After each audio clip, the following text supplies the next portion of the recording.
അസ്സലാമലൈക്കും. ഞാൻ സഫ. ഞാൻ ഇർഷാദ കോളേജിലെ സ്റ്റുഡൻ്റാണ്. ഞങ്ങളെല്ലാവരും കൂടി ഗേൾസ് ഹോസ്റ്റലിൽ നിന്ന് പീസ് വില്ലേജിലോട്ടേക്ക് ചെറിയൊരു ട്രിപ്പ് പോലെ പോയിരുന്നു.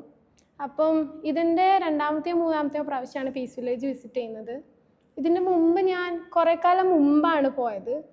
അപ്പോൾ ഇപ്രാവശ്യം പോയപ്പോൾ എന്ന് വെച്ച് കഴിഞ്ഞാൽ പീസ് വില്ലേജിൻ്റെ ആ ബിൽഡിങ്സിൻ്റെ സ്ട്രക്ചറാണെങ്കിൽ പോലും ഭയങ്കര മാറ്റമായിരുന്നു.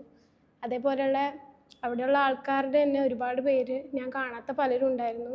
പിന്നെ ഇതിനു മുമ്പ് പോയപ്പം അവരോടൊന്നും അങ്ങനെ സംസാരിക്കാനുള്ള ടൈമൊന്നും കിട്ടിയിട്ടുണ്ടായിട്ടില്ല.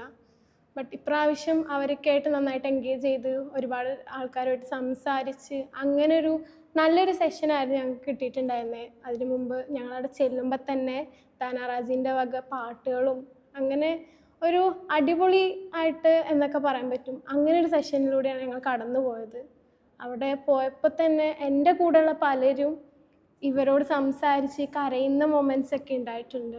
ഞങ്ങൾക്ക് അവിടെ ചെല്ലുമ്പോൾ തന്നെ നമ്മളുടെ ഉപ്പാപ്പന്മാരെ ഉമ്മമാരെയൊക്കെ പറ്റിയിട്ട് അവരെ നമ്മൾ ആലോചിച്ച് പോകും. അവരോട് ഇനി നമ്മളെങ്ങനെ നിൽക്കണം എന്നൊക്കെ നമ്മൾ അവിടെ നിന്ന് തന്നെ ചിലപ്പം തീരുമാനമൊക്കെ എടുത്തു പോകുന്ന ചില മൊമെൻറ്റ്സാണ് അവിടെ നമുക്ക് കിട്ടുന്നത്.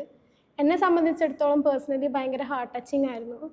അതുപോലെ തന്നെ ഇത് പ്രസൻറ്റ് ചെയ്ത് ഞങ്ങൾക്ക് ഇതൊക്കെ അനുഭവിക്കാൻ വേണ്ടിയിട്ട് അവസരം ഒരുക്കി തന്ന പീസ് വില്ലേജിനോടും ഞങ്ങളുടെ സ്കൂളുകാരോടുമാണ് എനിക്ക് ആദ്യം തന്നെ നന്ദി പറയാനുള്ളത്. എന്തായാലും നല്ല എക്സ്പീരിയൻസ് ആയിരുന്നു. ഒരുപാട് സന്തോഷമുണ്ട്.